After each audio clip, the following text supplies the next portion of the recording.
Want to pop this up on your screen right here. This post just coming in a short time ago from the Israel Defense Forces, and you can see that map there on the left side of your screen. They posted, "We will continue to protect our civilians on all fronts. Here are the targets we struck in response to the Houthi terrorist regime launching a surface-to-surface missile attack toward Israel earlier this week." We also heard from Netanyahu as he said that Israel is attacking the Houthi targets there in Yemen, not just to protect Israel, but to protect the entire world. Again, the Houthis are considered by several countries, including the U.S. and Israel, to be a terrorist organization. There's a lot more to discuss here as the Biden administration is reportedly demanding Israel declare it is not purposely starving the people of Gaza. Hebrew media reporting via sources that the U.S. Middle East envoy had a fairly heated phone call with the Israeli military liaison to the Palestinians, that is the chief of Kogat. The reports state Israel was ordered to cancel civilian evacuation orders, allow the people of Gaza to return home, and develop a plan that would reduce harm to civilians and infrastructure. Israel has claimed time and time again that it's delivered tens of thousands of trucks worth of aid to Gaza throughout the course of the war that has now been going on for more than 400 days. So much to discuss as always, so I do want to bring in Dr. Asaf Romarowski, the Executive Director of Scholars for Peace in the Middle East. Thank you so much for taking the time, as always, to be here with us and help break it down. Thank you, as always, for having me. Good morning. Of course, good morning. Well, I do want to talk first about the situation there with the Biden administration and what they want Israel to do to declare, of course, that they are not starving the Palestinians on purpose. Can you break down what you think that means overall? And my understanding from Israel is that they have been trying to get those aid trucks into Gaza, and some of them are actually being hijacked by terrorists. Yeah, it's a bit perplexing to hear the comment coming out of the Biden administration. I mean, this goes back to the beginning of the war itself, where the Biden administration accepted the number of so-called casualties coming out of the quote-unquote Ministry of Health of Gaza, which is Hamas.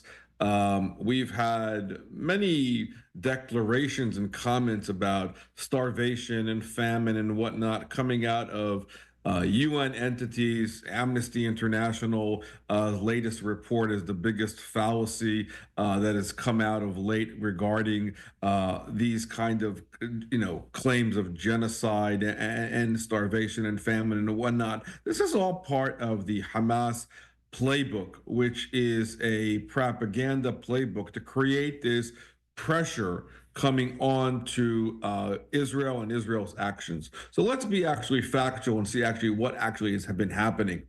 Even since 10/7 itself, more aid has been coming into Gaza than it was pre-10/7. Trucks are coming in, as you said correctly, in the thousands every day. Tons and tons of food are coming in. What is actually happening is that Hamas actually steals the foods and tries to actually, bargain and gouge and basically gouge its own people, which is what they've been doing. Then you have a layer of the so-called human, all these kind of NGOs within the human rights sector, like UNRWA, like Amnesty, like World Health Kitchen, and all these other individuals who now we have evidence of complicit action where they are actually Hamas. And so they have a by design architecture to create the illusion of exactly all the same things that they claim that are happening as far as starvation, famine, and whatnot that are affecting. Now, I am not naive to believe that there are not, of course, collateral damage involved in all of this. This is a war that's been going on, but let's also even put out another stat there. If Israel was so much engaged in so-called genocide, how is it possible that the birth rate of children in Gaza is only growing since the war began? I mean, it doesn't correlate with the kind of statements that are being made or being put out there by Gaza itself. But this is all part of the propagandist game that's being put out there to put this economic warfare and pressure on Israel, and then it's being amplified by the International Court of Justice, by the European, by other European countries, namely the Prime Minister of Ireland, a known anti-Semite, and so all of these kinds of so-called facts are part of that game. But the fact is, Israel is fighting urban warfare. Israel has been able to successfully, in contrast to what was made and assumed by the Biden administration, actually remove the civilian population and put them in safe zone as they go in through these areas that they have to neutralize. But let's not forget that Hamas, by design, embeds itself within the civilian population, within hospitals, within schools. We have seen all the evidence since the war have begun, and with the idea of compromising the integrity of these targets in order to put the blame on Israel. So I think that, and this is, and I think that the Biden administration should be aware, even in their in this kind of lame duck period, I mean, what Israel has done, and appreciate what they've done to actually understand what's happening on this side. Let's also not forget one more point, is of course that it's the Egyptians who have been maintaining the oxygen coming into Gaza, that are actually also complicit with the fact that they've allowing Hamas to thrive as a result of using the tunnels on the Egyptian side. So let's also zoom out and look and keep an eye on the larger map here as far as how Gaza is made up, and who are the players and factors that are adding to all of this so-called story of the human rights crisis that is happening inside of Gaza.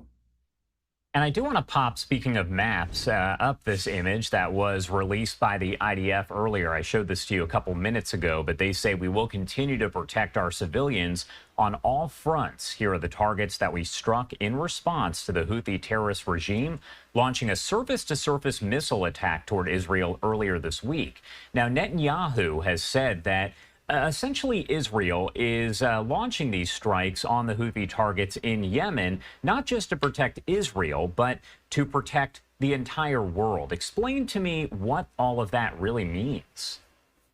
Look, all of this has been part of the we're now, as you said correctly, a year plus since Israel has been fighting the multi-front war with Iran. All of Iran's proxies, including Hamas, Hezbollah, the Houthis, have been exactly sworn enemies of the state of Israel, of the United States. Ideologically speaking, they are anti-American, anti-Western, anti-Semitic. And so the Netanyahu perspective, in his vantage point as prime minister of Israel, is arguing to a large extent correctly that these are indeed the enemies of the United States.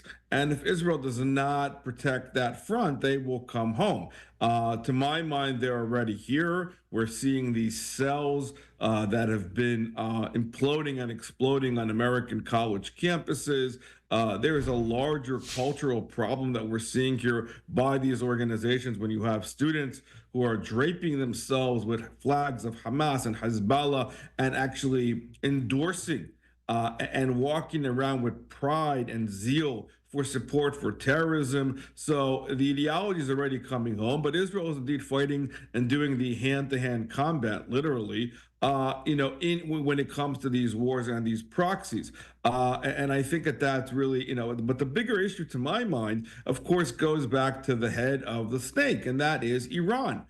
Iran has been funding, and all of these groups have been patrons of the Islamic Republic of Iran, which speaks volumes to the larger issue regarding U.S. deterrence. The hope is that, currently now with the incoming Trump administration, something may change. Iran has indeed suffered a significant blow as a result of what's been happening now in Lebanon and in Syria. These are all part of Shia strongholds at large. The Houthis are still out there in Yemen, and they are also proxies of Iran and beneficiaries of the Iranian regime. So what they're doing, and this is part of the strategy of the Iranians and part of what we hear daily from Iran, that the war continues and the Zionists, should be aware. And they're using all their proxies in order to do their dirty bidding, which they are, and before they get involved. Again, we've yet to see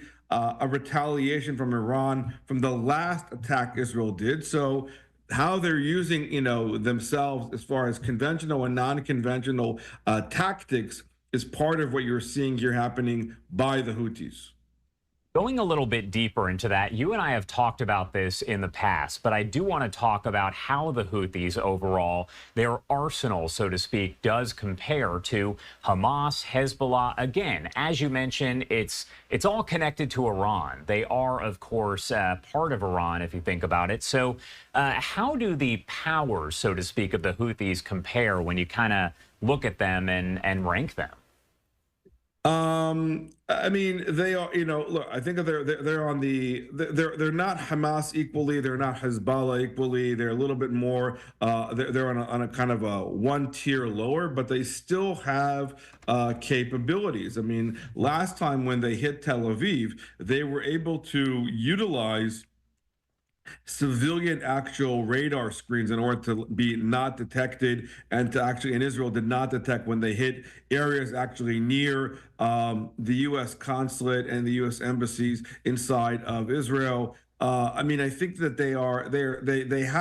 they're getting there sophisticated wise, as far as the technological capability. They don't represent the larger kind of existential threat, to my mind, that Hezbollah has been, because Hezbollah has long-range missiles, guidance missiles, has potentially chemical and biological capabilities, which is what the Israelis now took out after the Assad regime fell and HTS took over, to prevent them from utilizing those capabilities. However, the Houthis, as you can see, are still able to fire, significant missiles and disrupt civilian populations. They are targeting, the center areas of Israel. And so this is, again, all part of their strategy. So targeting those bases is clear. Disrupting their capabilities is what part of the